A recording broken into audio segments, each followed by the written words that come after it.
It is 6:28 now, and today Apple will announce the new iPad 2. It is an updated version of the company's revolutionary, innovative, and unique touchscreen tablet computer. But is it right for you? California's top Apple consultant Dylan Stewart, the Mac Whisperer, has the scoop on what you should do. He joins us in the studio. Thanks for coming in. So glad to be here, Mike. Thanks for having me. First of all, let's get to the iPad, and then I want to get to what you were saying about laptops, because I think it's going to blow people's minds. But talking about the iPad 2 that's coming out, just preliminary, observation from you. Good, bad?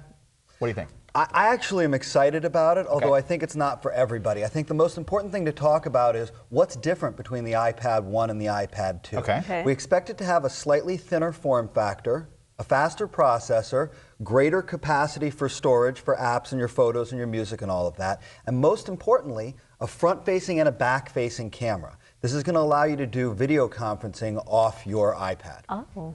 So I thought you were just going to say pictures, and you went to video conferencing here. But what about the thing about the flash drive?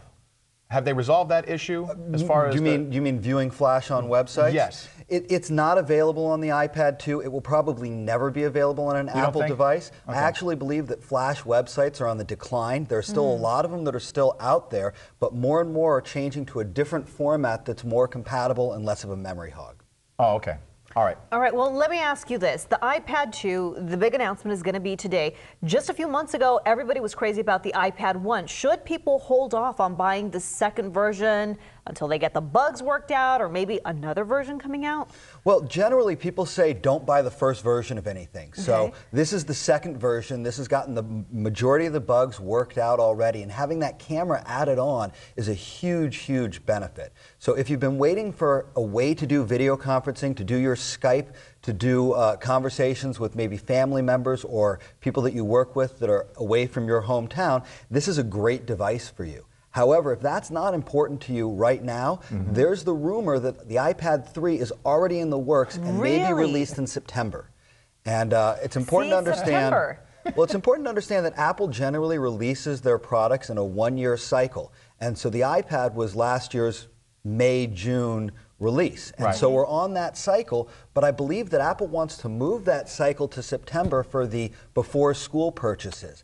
They have an announcement at the beginning of September for new iPods every year, and the rumor is that the iPad will join that cycle, and they would have to release a third one for this September to make that happen. Okay, so Crystal's good. I mean, we both have the iPad original, so we're going to be in trouble here. Crystal has yet to purchase, so she's good. I won't buy the second. I'll wait till November and buy the third. Talk about is there anything negative aspects of the iPad 2 in your estimation? The first thing is there's no physical keyboard, so people that are not used to typing on a screen, that can be really difficult, especially if you put a lot of documents together in your business or in your what you do at home. That's the first thing. You can have an external Bluetooth keyboard connected to it, but that's just one more thing to carry around with you. So that's the first attraction. As you mentioned, not having the capability of flash is the second attraction that's going to have some people wait a second before going into there. There are still some websites that require that flash. And the other thing is that as soon as the iPad 2 is released, the iPad 1's price is going to drop in half. So if you want to buy an iPad and you don't care about the camera, get the iPad 1. It'll be available on Craigslist. It'll be available used. Your friends, Mike perhaps, might sell you his iPad 1. I'm going to be upgrading because I need the camera, but I know that my son and my wife are extremely excited to get this baby on their hands. So. We're out of time, but I want you to quickly say, you believe that the tablet's going to one day, very soon, replace the laptop, possibly? I believe this is where we're going. Touchscreen is where it's at, and I believe that in the next 2 to 3 years, we're going to see laptops minimalized, and we're going to see tablets take full advantage of this marketplace.